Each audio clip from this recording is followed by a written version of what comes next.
Ladies and gentlemen, please welcome Dr. Neil Lane, today's Master of Ceremonies.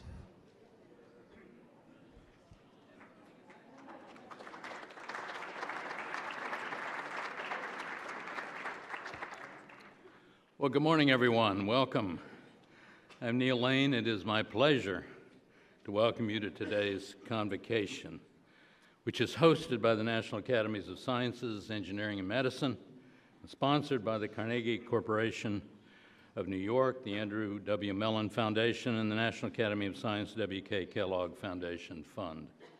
It's truly a pleasure to be here with you, so many of you and us who care deeply about the future of higher education and research in this country, and who are passionate about the need to strengthen collaboration between our nation's universities and their important industry and government partners. Today we will have a series of conversations on this topic, and even though we do have a large crowd, people will be coming and going through the day. We hope you all will stay to the end. We want to involve the audience in our conversations. We certainly will have time at the end for comments and questions, but I know our panel moderators will take some questions along the way. And for the most part, today will be a PowerPoint-free day. It's no offense to Microsoft, anybody else. We want these conversations to be focused and serious, of course, but not necessarily formally structured. So I hope you're okay with that. And please be sure to silence your cell phones. I'll try to remember to do the same thing myself, actually. So it is now my pleasure to begin the day by introducing a very good friend and chair of the planning committee for this convocation, Dr. Jim Duderstadt. I won't go into his bio at great length. In fact, the bios are in the programs, and we won't be giving extensive introductions and biographical comments through the day. But I do want to highlight the fact that Jim is President Emeritus of the University of Michigan, which I know everybody knows, one of the great public research universities. He's also University Professor of Science and Engineering at Michigan. He's long been a champion of the nation's research universities, and few people understand better than Jim the potential for economic, social, and cultural good that comes from strong collaboration between universities and business and between universities and government. Jim was a member of the study committee that produced the National Academies report 5 years ago, the Research Universities and the Future of America. You see these outside. Please pick up 10 copies for your friends. Sorry. On a personal note, I do want to add that Jim was chairman of the National Science Board when I joined the NSF, knowing nothing about government and very little about the board. Jim was enormously supportive, was a wise mentor and a friend, and helped us steer the agency through some rocky shoals. So please join me in extending a warm welcome to Jim Duderstadt to kick off today's convocation.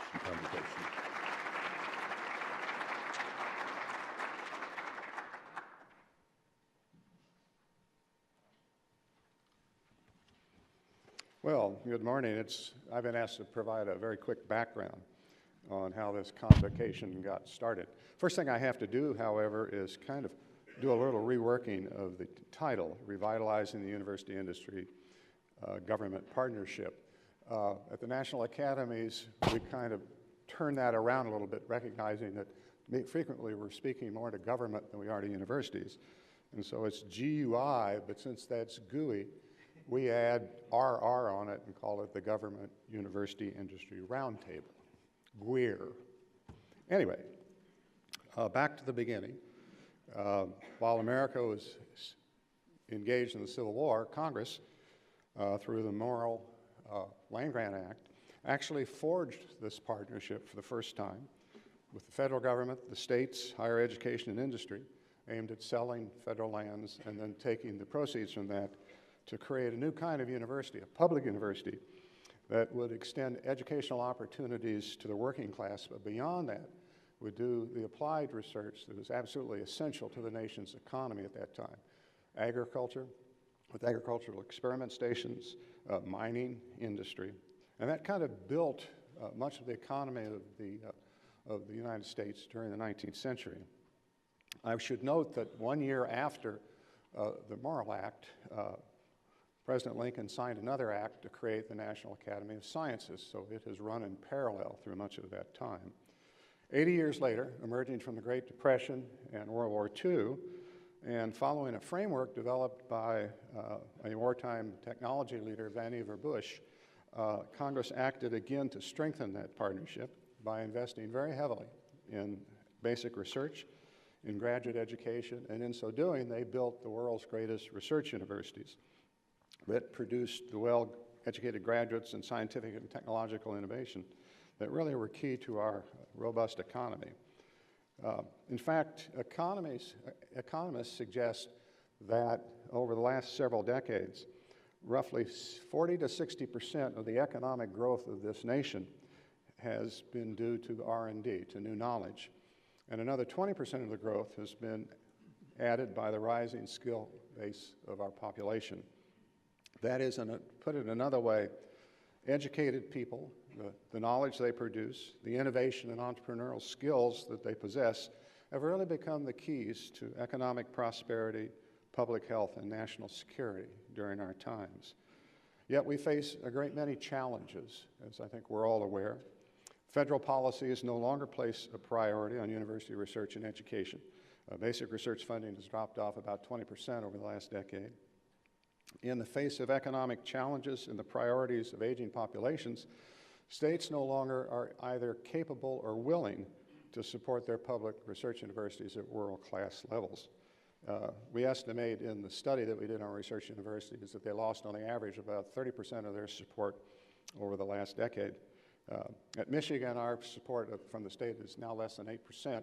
I got in trouble one time by suggesting to the regents that we have evolved in my years at Michigan from a state-supported to a state-assisted to a state-related to a state-located and finally to a state-molested institution with the action of our legislature in the last several days to allow the bringing of guns into schools and into athletic stadiums.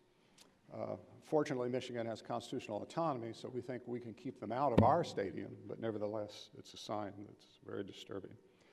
And finally, for American business and industry, to some degree, they are participating less strongly in the partnership. They no longer have the great research labs like Bell Labs, IBM Research Labs, and so forth. They no longer provide the sustained support of higher education like they used to, even though their most valuable product, which are the graduates of our institutions and the knowledge come off the campuses, are key to their future. And in fact, I might add that some of them even today, rather than recruit our students, they're trying to recruit our faculty, thereby undercutting us, eating the seed corn that will provide talented graduates to sustain our future. Finally, the universities themselves, it is clear, have failed to achieve the cost efficiencies and productivity in producing the research and doing the teaching expected of them in an increasingly competitive world. In fact, we've seen in recent years an alarming loss of confidence and trust in our institutions, accompanied by a serious lack of understanding of their importance to our nation. Now, over the last 15 years, there have been a number of attempts to address these issues. Norm Augustine led the National Academy effort, Rising Above the Gathering Storm, in the first decade after in the new century. That resulted in the American Competes Act, which I think was a very forward-looking piece of legislation, authorized by Congress, but unfortunately with not the appropriations that it required. After that, as Neil Lane has mentioned, Congress once again turned to the National Academy, Lamar Alexander, Barbara Mikulski, Bart Gordon, and Ralph Hall, to launch a major study chaired by Chad Holliday, who we'll hear later from, to recommend actions that Congress, state government, research universities, and industry could take to maintain the excellence of research and doctoral education. I've always kind of liked this report. You know, we designed it so if we left it on a congressman's desk, he might want to leave it there. You know, it looks very patriotic, doesn't it? It didn't do much good, but nevertheless, we tried. More recently, another academy, the American Academy of Arts and Sciences, launched a major effort, Restoring the Foundation, the Vital Role of Research in Preserving the American Dream, led by Neil Lane and by Norm Augustine. That's still in high visibility and moving forward. And finally, the American Academy of Arts and Sciences more recently has launched the Lincoln Project, which is a multi-focused effort to address the challenges facing the nation's public universities. Yet, despite these efforts over the past 2 decades, we find ourselves convening an activity like this once again in the face of even more serious challenges to consider possible actions that would be taken to revitalize this partnership that, in a sense, has built America over the last century and a half. One final comment here. It's important to stress that America's research universities did not become the best in the world just by accident or through their own efforts. This was a deliberate, visionary policy choice made by our political leadership, even during the most difficult of times. The Morrill Act 150 years ago during the Civil War, and the research policies coming out of the last years of World War II. During past eras of challenge, our national leaders have acted decisively to create innovative partnerships to enable the nation's universities to enhance American security, prosperity, and public health. Today we face new challenges as a nation, and it's a time of rapid and profound economic, social, and political transformation, all driven by the growth in knowledge and educated people. Today we meet once again in a new conversation about how we can strengthen the partnership that was so important to building this nation. Thank you very much.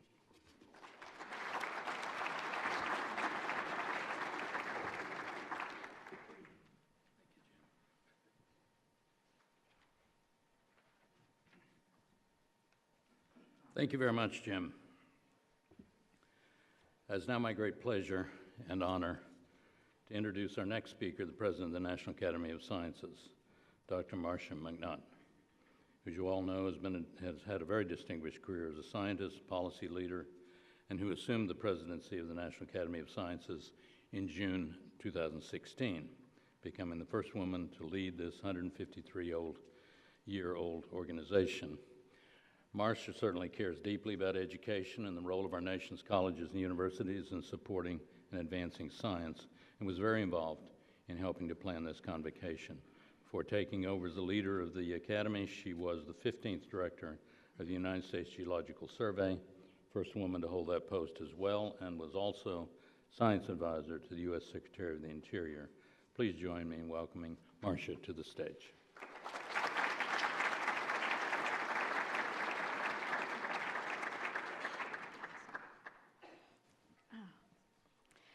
Well, good morning, and thank you very much to Dr. Lane. Last time we were together, it was a wonderful occasion when I had the honor of giving a lecture at Rice University, and Neil was my host. For those of you who don't know Neil Lane, and if you don't, I don't know what rock you've been hiding under for the last few decades, but he's one of our nation's most distinguished scientists and policy leaders. He's a senior fellow in science and technology policy, also a professor of physics and astronomy emeritus at Rice University. He was director of the White House Office of Science and Technology Policy, otherwise known as OSTP, from August of 1998 to January 2001. And he served as director of the National Science Foundation just prior to that, from October 1993 to August of 1998. I'm also proud to say that he is one of the recipients of the National Academy of Sciences' highest honor, our Public Welfare Medal. And I'm very pleased that he accepted to be the MC of today's events. On behalf of the members and staff of the National Academy of Sciences, Engineering, and Medicine, I'm very happy to welcome you today to our convocation. This is an event that we are extremely honored to host, and we are also pleased to welcome so many of you to our National Academy of Sciences building. For those of you for whom it is your first visit to our building, I encourage you to take a walk around the halls during any breaks that you have. Our building offers a wonderful and informative historical overview the intersection of science and policy, which of course is a core theme of today's conference. Now, as president of the National Academy of Sciences, I try very hard not to have favorite children, but I have to admit that the Government University Industry Roundtable is one of my favorites. So much so that late last week, or this weekend actually, I just returned from a meeting in Oslo, Norway, that was hosted by the Norwegian Academy of Sciences, and our special guest there was Governor Brown of California. And the governor was on his way to COP23 in Bonn and had assembled the leaders of the major scientific academies of the world to talk about how science and government could work better together to solve some of the major challenges of the world, particularly those in environment, climate change, loss of biodiversity, feeding the world, water crises, et cetera. And in that discussion, Governor Brown really wanted to focus on solutions, not just what the problem was. And I raised as one example of how the U.S. National Academies was addressing the problem, the Government University Industry Roundtable, because it is a place where the Academy brings together government, university, and industry to address these challenges. Because the universities are the place where we train the talent of tomorrow in the areas where we really need young people to be addressing the most important problems, where they come up with innovative solutions, and those young people become the vectors where they take those good ideas, walk them out the door from the university lab to the fertile environment of industry where those good ideas can become solutions. And industry turns those good ideas into viable commercial products. And then the role of government is to provide a favorable policy environment where industry can create those solutions that actually can take hold. Government can also help fund those good ideas in the private sector, and it can help transition good ideas from universities into industry. So the governor was extremely interested in the ideas that are being championed through our roundtable.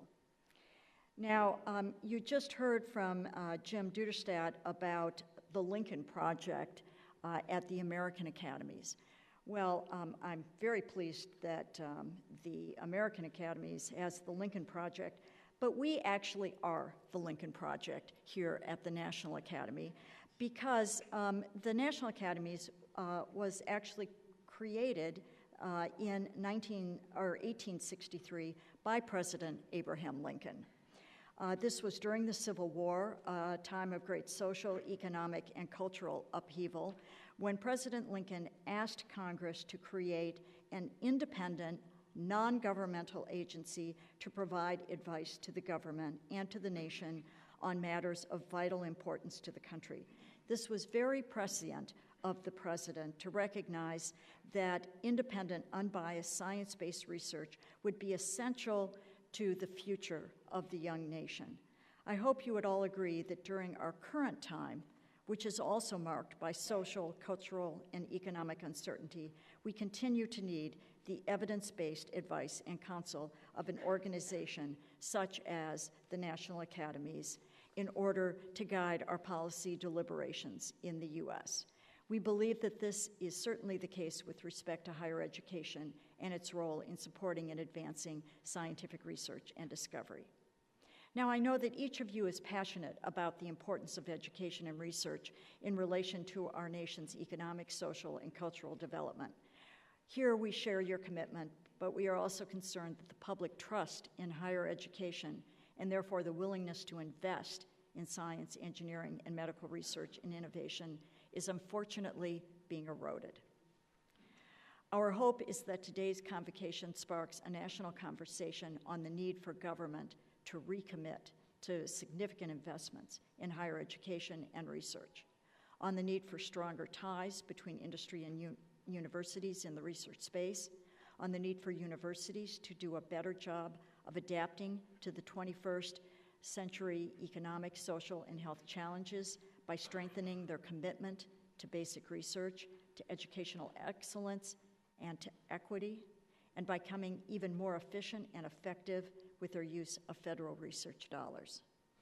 It is my hope that throughout the day, our speakers and panelists will challenge us to revisit the traditional university-industry government partnerships that were launched with the Morrill Act of 1862, which created our land-grant institutions, and enhanced with the post-World War II investments in federally funded research. More than just revisiting those partnerships is essential, though. All of the partners need to commit to restoring the vitality of those partnerships so that we can respond more effectively to the current challenges. The economic, social, and cultural challenges we face are enormous, and they're also complex. They demand sophisticated and cost-efficient responses by all partners in the room today. These challenges include our economy, which is in transition. Artificial intelligence can create new opportunities, but we also hear all of those who feel that their jobs are threatened by AI. Our planet's threatened by anthropogenic climate change. There are healthcare challenges for an aging population, which is more obese. Our citizens are less active, both in the US, but also in other places across the globe. We have national security concerns that threaten us at every turn, domestically, in our buildings, in recreational spaces, globally in many venues, and within the digital world. We find our digital devices being turned against us. With these challenges in mind, among the most important questions I urge you to consider and discuss in today's convocation are these three. Number one, are our universities actually educating the workforce with the knowledge, skills, and creative problem-solving capabilities they need to meet the global demands of business and industry in the fields of technology, medicine, finance, sustainability, and public service? And along with that, are we developing a workforce that is constantly understanding its need for education throughout their working careers? Should the federal or state governments consider new models for financing fundamental and applied research so that we can expand the research enterprise, encouraging risk-taking and new ideas while still being efficient with taxpayer dollars? That was number two. And number three, how can business and industry better support new curricula, labs, internships, and apprenticeships in ways that more effectively prepare graduates for work in life? How do we enhance the kinds of collaborative partnerships between universities and industries that have been responsible for creation of tens of millions of jobs and many products and service innovations over the last century? I was recently at a meeting with some deans who were talking about the incredible cost of startups for new faculty and how it's become a bidding war that they unfortunately worry that they can't continue to sustain. I would contend that these are questions you need your immediate and focused attention. Your willingness to join us at this convocation and share your insights is certain to stimulate the kind of national conversation we need in this country.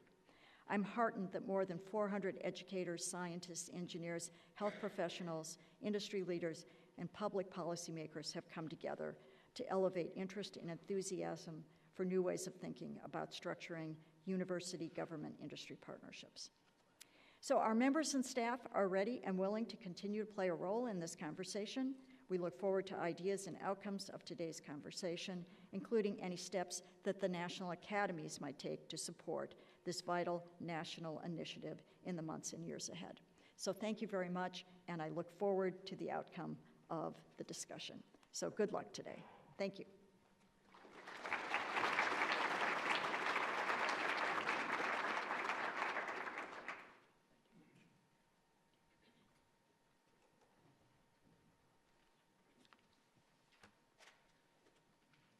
Thank you very much, Marcia, and thank you and all of the National Academies for taking a leadership role in supporting the important conversations that we'll be having here today.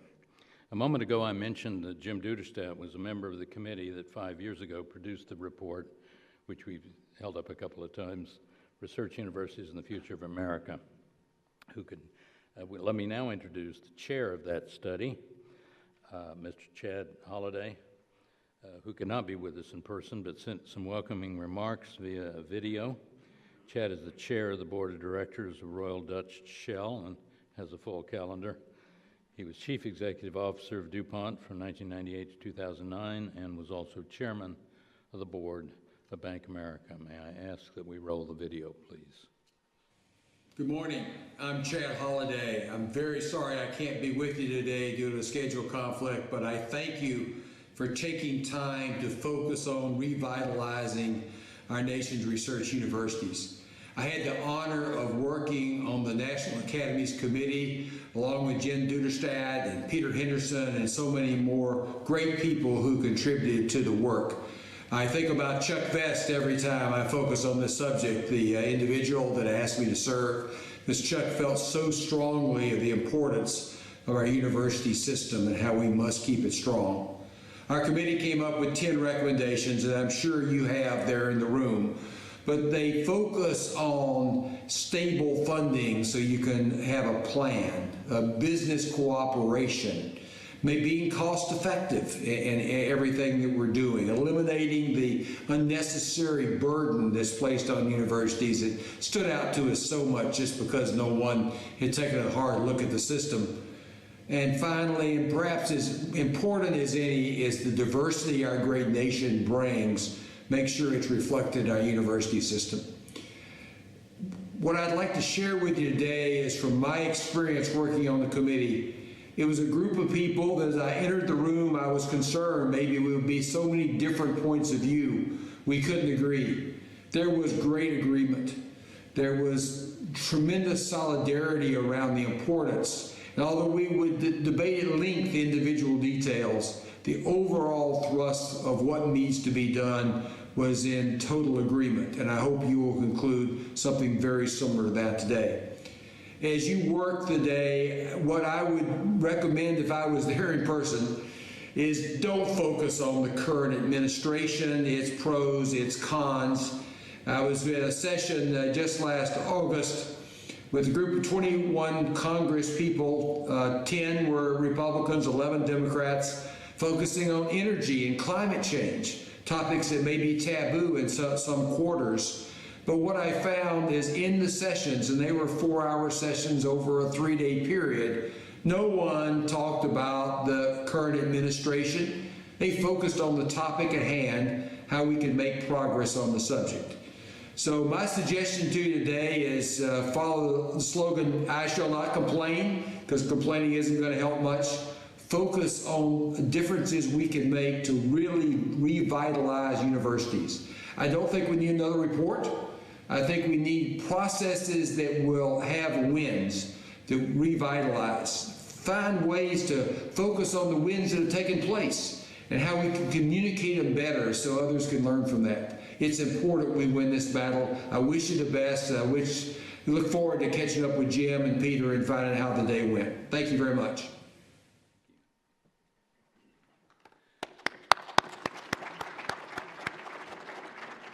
Thank you very much, Chad, for that important message and for your leadership as well.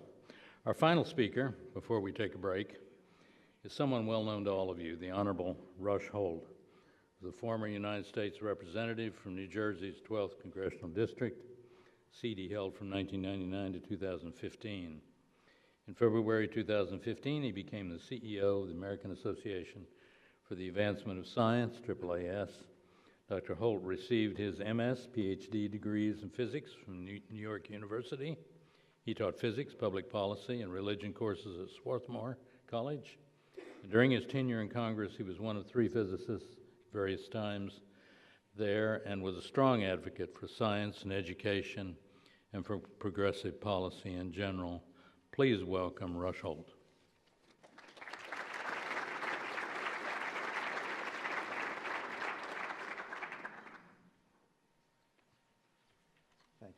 Thank you, Neil. It's a pleasure to be here with you, Neil, with all of you. I should say there is much more wisdom among the other participants here, Neil Lane and Jim Duderstadt and Mary Woolley and Chad Halliday and so forth, than I can bring you. But I would like to say a few things. I've been asked to talk about the lessons from history of this GUI compact, the Government University Industry Compact. When I was a professor, in fact, using Neil Lane's textbook part of the time, the Morrison Essel Lane textbook on atomic and molecular physics, that and other experiences taught me that if you have a tough question to answer, you say, we will deal with that in the appendix. And if it's a really tough question, we say, this is left as an exercise for the student. And so maybe that's what I should say at this point and sit down. But I wanted to talk about really one aspect, with a couple of small diversions, of the history of this compact. Going back to the Morrill Act, which was remarkably foresighted. It took research to the country, not just to the agrarian territories, but really to the country at large. It had a great democratizing effect. The GI Bill further democratized. Now, it was mostly, white Caucasian men who were brought into the enterprise, but it was quite, by the existing standards, it was quite a diversification. At about the same time as the GI Bill, the Vannevar Bush formulation strengthened some of those ideas. I've been pleased to discover, since I've been at AAAS the last couple of years, the large number of times that AAAS had been involved at critical moments in American history and the history of science and research. And indeed, we convened some of the key meetings in the mid-1940s to turn Vannevar Bush's Endless Frontier into actual legislation. Now, that legislation turned out to be not quite what Bush envisioned, and not even what the sponsors of the legislation envisioned.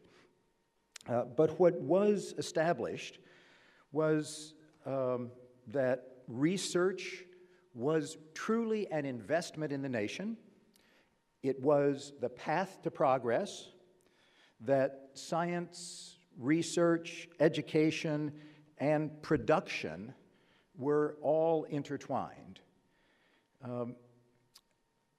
Secondly, that a large investment in this enterprise, in research in particular, was justified, that it would take place, should take place in many areas,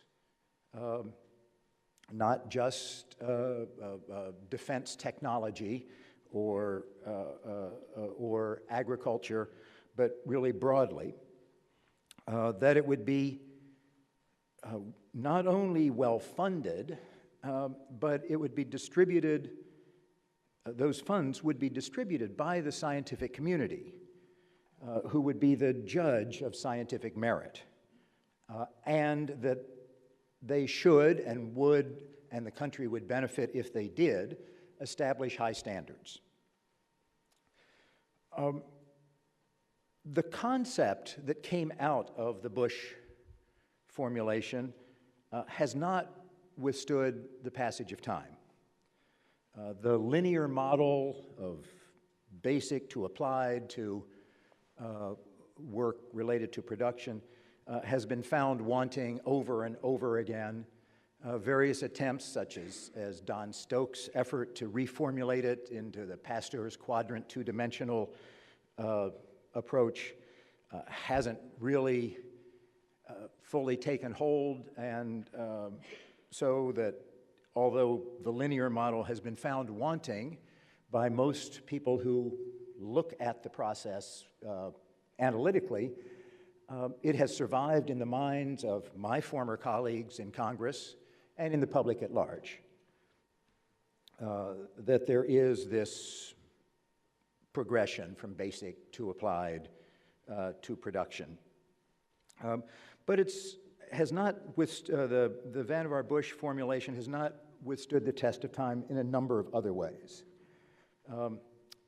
It did not democratize the enterprise further in the way that the GI Bill, the Morrill Act, the Extension Service, Agricultural Extension Service, and so forth had. And the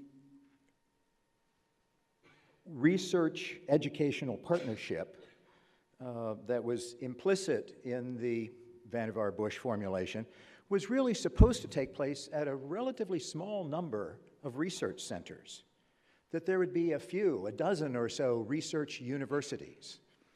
Of course, we now know that's in the hundreds, and at least universities that would call themselves research universities. And the idea that there would be a truly centralized research agency never emerged. The ONR immediately set themselves apart from the NSF, as did other existing research centers. Industries went their own way. If those industries did research, they did it at their own centers, at the Agricultural Experimental Station, or at the at the DuPont Experimental Station, or at Bell Labs, or at Yorktown Heights, or wherever it might be. And the other differences from the beginning meant that this tightly constructed compact was never to be. But there was something of a compact that, as I said, concentrated a lot of the research in universities. Now, what I think contributed to the fracturing of this compact is that research and development and production became technologically more complex, and the public understanding was lost. The public understood at the end of the war what research had done for radar and for nuclear weapons and so forth. But it wasn't long before the public got occasional doses of gee whiz advances in research, but did not have a good understanding of the enterprise. Discussions took place among people like us here today about, do we need a national industrial policy, or a national science policy, or a national education policy? What's the balance among areas of research, and what coordination should there be among the different actors? And this was a pretty insular discussion. This was not broad public discussion, and it has become less so. I guess we only need to look around the room here and see who is represented. This is not the public at large. Now, to ask these questions, to find answers to these questions of how would you coordinate among the actors, and what should be the balance between research in the earth sciences versus medical sciences and so forth, the R&D community said, well, why would we want the public involved in that? I think Implicitly and sometimes explicitly, we ask that question without any sense of embarrassment. And as science education in the schools, following the National Defense Education Act of 1958, directed the educational resources and the curriculum toward training future scientists and engineers, and I would argue leaving behind about 80% of the rest of the student body, most of the public, and hence their government representatives, felt disconnected from the research enterprise. So, if we want to draw one lesson from the history of this compact, I think it would be that the public felt disconnected, even alienated from the research enterprise. Now, yes, today and for decades, if you ask the public, do you like science and is it important, you get a resounding yes and yes. It's very important. Scratch the surface and ask if they understand what is needed for the research enterprise to thrive, you'll get some blank stares or some superficial answers.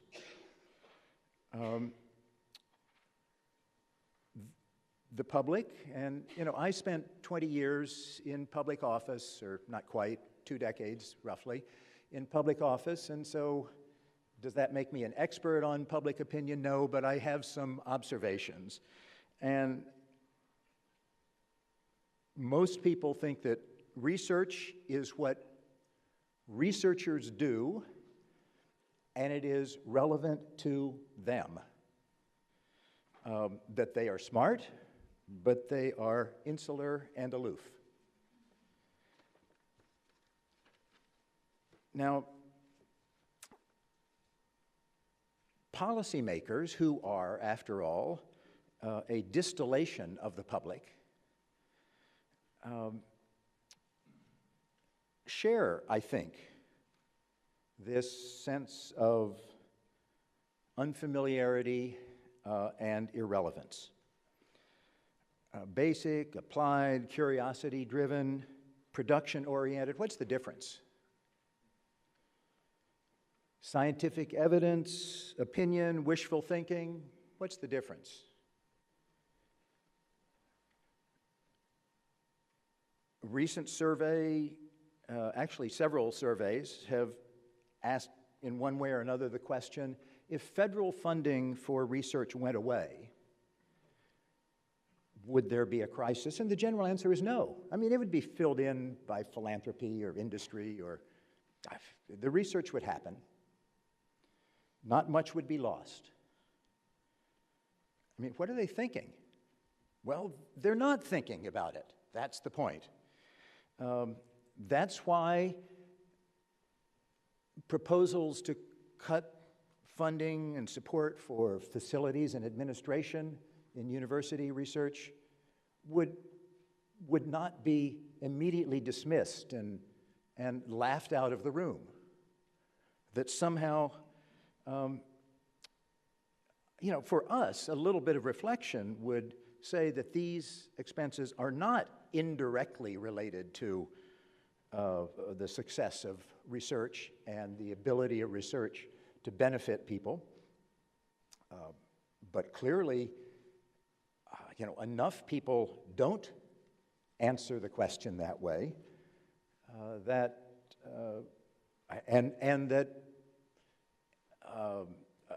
attempts to tax graduate students for their supposedly lucrative compensation. The fact that that would get a moment's consideration shows how deep the problem is. So, we can, and no doubt will, many in this room, go out to try to walk the halls of Congress and get them to remove some of these damaging provisions in this tax bill or the next appropriations bill or whatever it is. But it misses the more fundamental problem. that the research enterprise is not democratized enough. The kind of democratic, national, all-sector look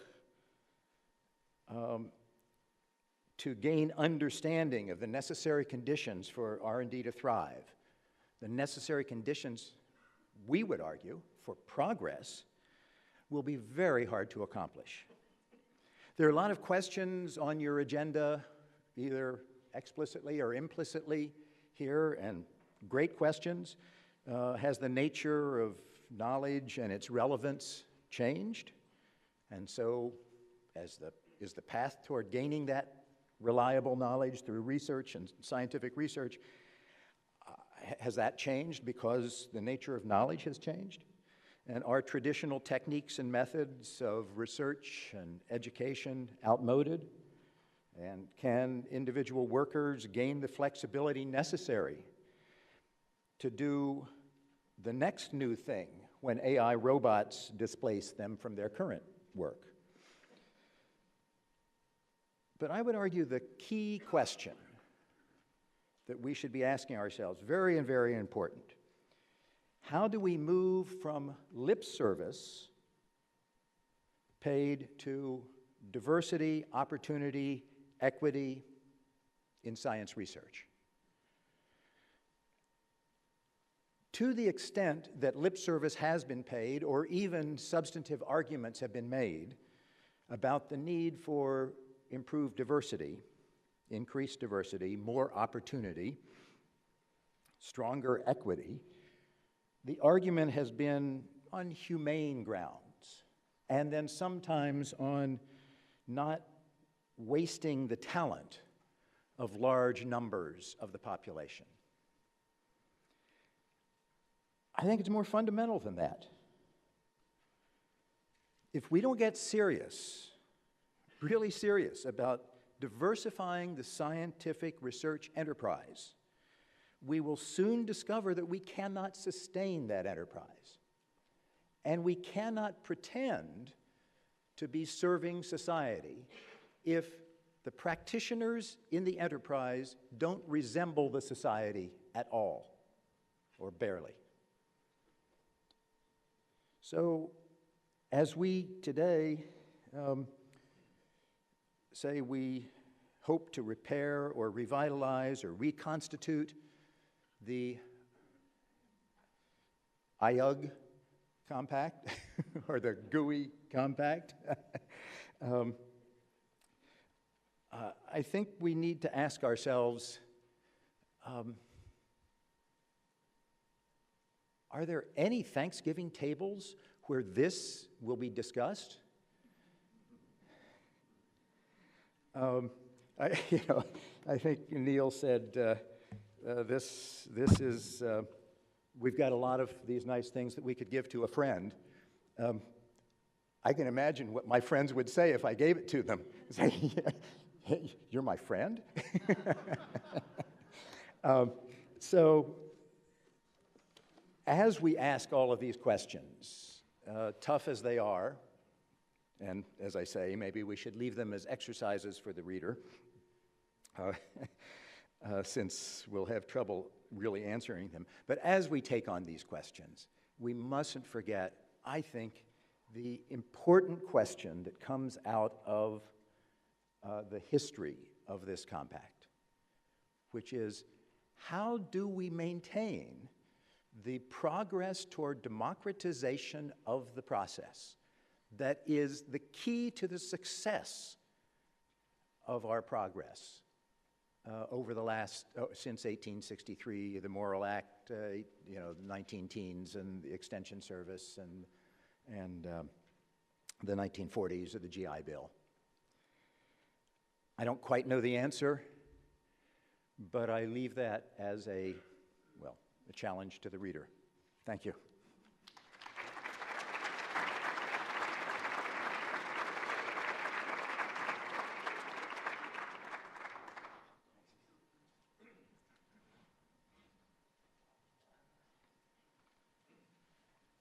Thank you, Rush. As you were speaking, it brought back memories of that cherished Congressman from California, George Brown, who many of you in the audience knew well.